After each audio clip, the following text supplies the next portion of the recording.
Good morning, everyone. It's May 6, 2019. I'm Eric. Highest CO2 levels recorded in 3 million years still don't budge global temperatures. Official climate change narrative collapses in the face of real science. Damn, that was a mouthful. This comes from Isabella Z from Natural News.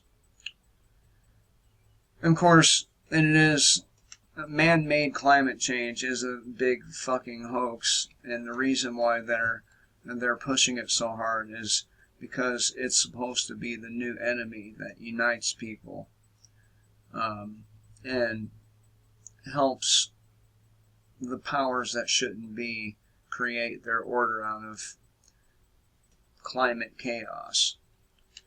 However, carbon dioxide, it really, the plants and trees really need that shit. So I don't know what planet these people are living on, but our plants can't live without it. And, well, and by default, then we can't, right? So is carbon dioxide the driving force behind climate change?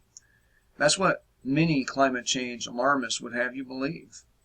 But when you look at real-world data, that narrative collapses.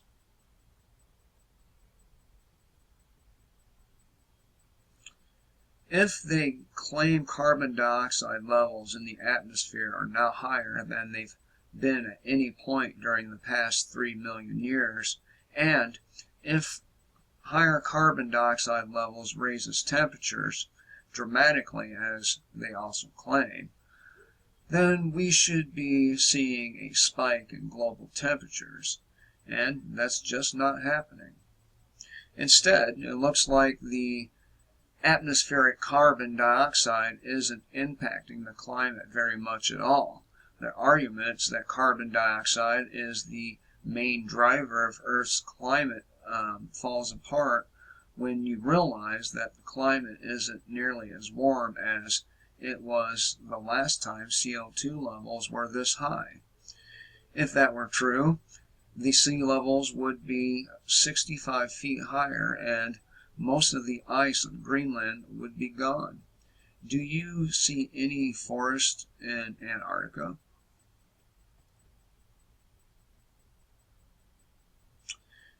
In fact, just the opposite is happening. NASA data shows that the ocean levels around the world have just dropped for 2 years in a row. A different NASA study shows that the rise in snow accumulation in Antarctica is adding enough ice to outweigh the losses of thinner glaciers. That study showed that the Arctic ice sheet noted net gains of 112 billion tons of ice per year from 1992 to 2001 and 82 billion tons of ice per year from 2003 to 2008.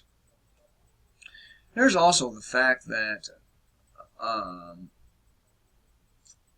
the Jackal-Schwan Glacier in Greenland, which was once used by climate change alarmists to show how global warming is melting glaciers, has reversed course and is now actually growing back thanks to unusually cold ocean currents.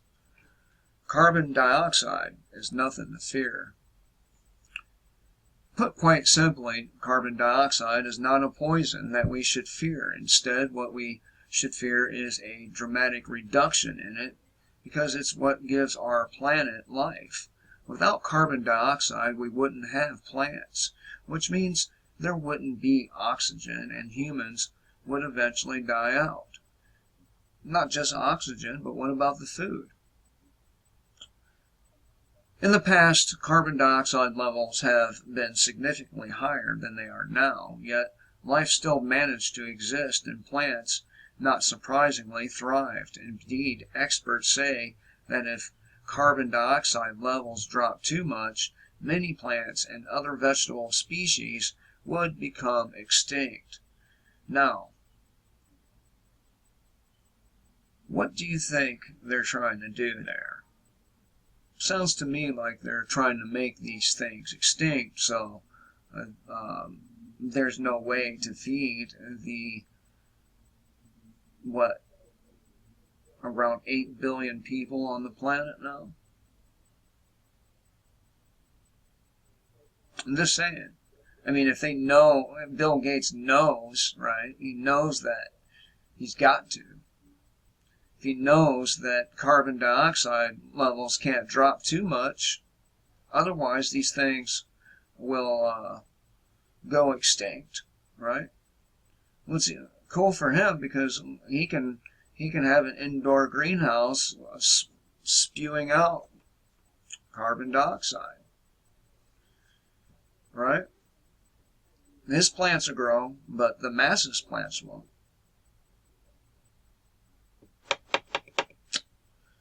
I don't know, man. Sounds pretty fucked up to me. Okay, where did I leave off? Yeah.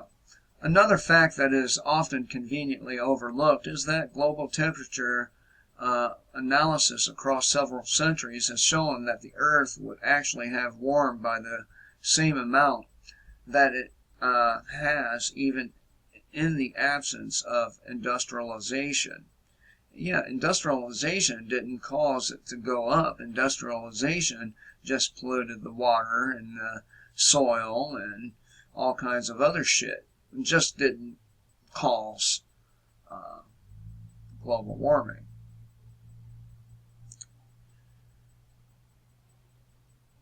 In that study, researchers Dr. John Abbott and Jennifer, why can't people have normal names? Marahasi, found that global temperatures, which have been risen by 1 degree Celsius since the 1830s, when the industrial age began, would have risen by that amount even if human industrialization had not occurred. Their research involved using artificial neural networks to determine rainfall and estimate global temperatures.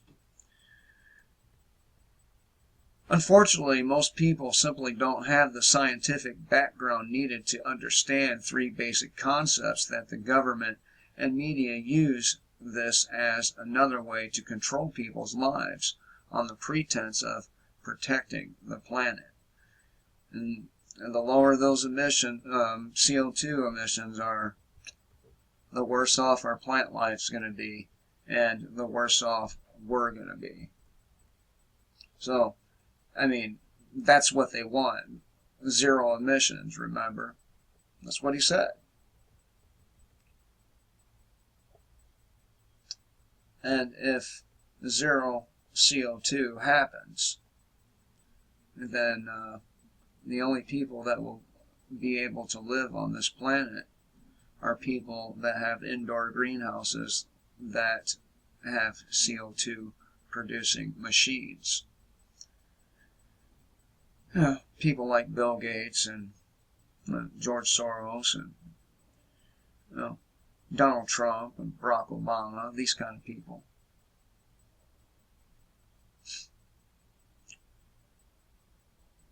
Rockefellers, Rothschilds, all the people that have said that you're useless eaters.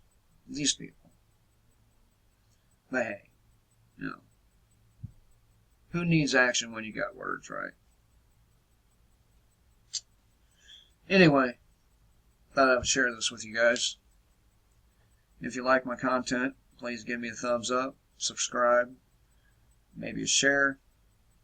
PayPal link below, along with Discord links. We are currently trying to organize a boycott of the 2020 elections, which would be a very effective tactic. So maybe you join us on there. Till next time, kill the state, live free.